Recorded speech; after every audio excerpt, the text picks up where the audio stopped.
The lender brings 70 to 80% of the money at close. So think of them as your largest partner in the deal. And so a lot of people are coming from single family to multifamily. So I wanted to show you a comparison between, what are the major differences between single family versus multifamily? I would say first off is non-recourse. So single family is a recourse loan. So if the bank ever forecloses on your property and there is a deficit between the amount they sell the property for and the loan, they can come after you personally. On Freddie Mac and Fannie Mae, it is non-recourse. So you do not have that component of the personal guarantee. Next thing is the loan term, right? So loan terms on single family are typically 15 or 30 years, whereas even the longest loans, Fannie, Freddie, are 5, 7, 10, 12-year loans. A lot of times on single family, you only get interest only for no years, and Freddie, Fannie, you can get 1 to 6 years on their programs. The amortization, so usually single family, you choose 15 or 30 year. Freddie and Fannie, you're typically 30 year. On bank loans, which we'll talk about in the next segment, is really 20 to 25 years. And this is probably, these last two are the big things, right, between single family and multifamily lending. Prepayment. Single family, there's no prepayment. So if you ever want to refi or you sell the property, there's no prepayment. And so you just pay off the loan and that's it. Whereas Freddie Mac, Fannie Mae, Freddie Mac has a prepayment penalty called step down prepayment, and Fannie Mae is yield maintenance. So step down essentially is a percentage of the loan. So usually might start at 5%, go down to 1% over the years of the loan. And then Fannie Mae is yield maintenance. So yield maintenance is a higher percentage. It could be 10% to 15%. Essentially, you are paying the remaining interest payments and they bring that back to present value. So we'll talk more about that in sort of the Fannie Mae course section. And then the valuation, right? So in single family, the valuation is really determined by sale comps, right? So other houses in that neighborhood, what did it sell for, a dollar per square foot? And but multifamily, it's income approach. So we're going to get into that, sort of taking a NOI and dividing that by a cap rate. That's going to determine your value, and that's going to determine your loan to value and what they will actually loan against it. So the three questions that I ask when somebody basically sends me an email or gives me a call, how do I finance this property? These are three questions. The first question is the property stabilized? So is this a yield play, 90% occupied for the last 90 days, and you're just coming in, maybe improving the interiors, maybe improving the amenities, and really taking it from maybe $800-900 a month all the way up to maybe $1,000 a month?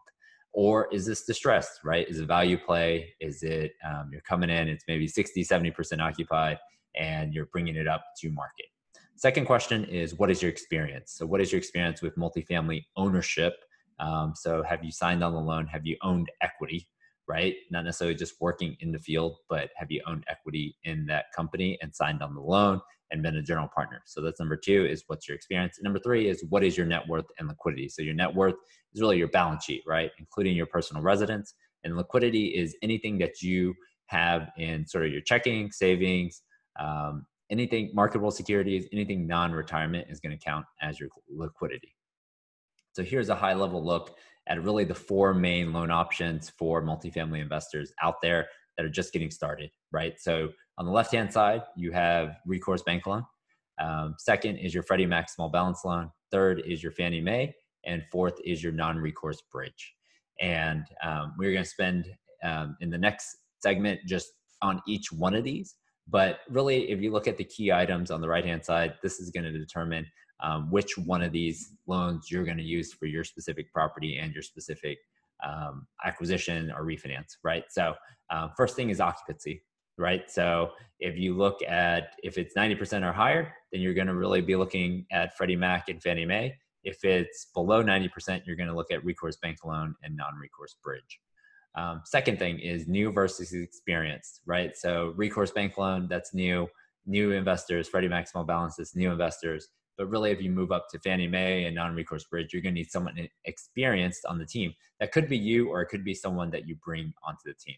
Third is prepayment, right? So step down prepayment for recourse bank loans, Freddie Mac and non-recourse bridge, but Fannie Mae is yield maintenance. And then fourth thing is non-recourse or recourse, right? So recourse bank loan is obviously not non-recourse. So you are personally liable on those recourse bank loans if there is a deficit, if the lender forecloses for whatever reason.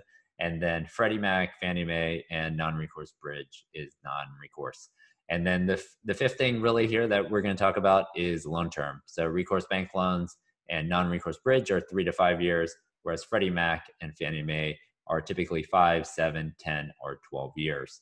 The next thing on the chart is really minimum loan amount. So recourse bank loans, they can go down to 100,000, 200,000, whereas Fannie and Freddie, they like to stay above $1 million, and then non-recourse bridge above 5 million. Next is interest only. So most people are going to get in that 1 to 3 years on the Freddie and Fannie side. Non-recourse bridge can be interest only the whole term. And then the recourse bank loan is usually just 1 year. Amortization is 30 years for Freddie, Fannie, non-recourse bridge.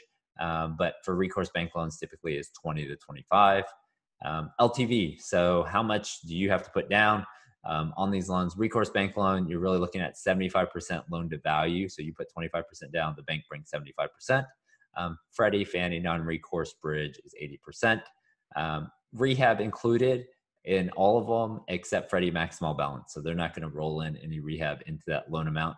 And then supplemental loans. So these are additional loans that you could get later on in the process after your initial loan. Recourse bank loan, Fannie, and non-recourse bridge all have these. And so we're going to jump into in detail in case studies on each of these in the next couple of modules.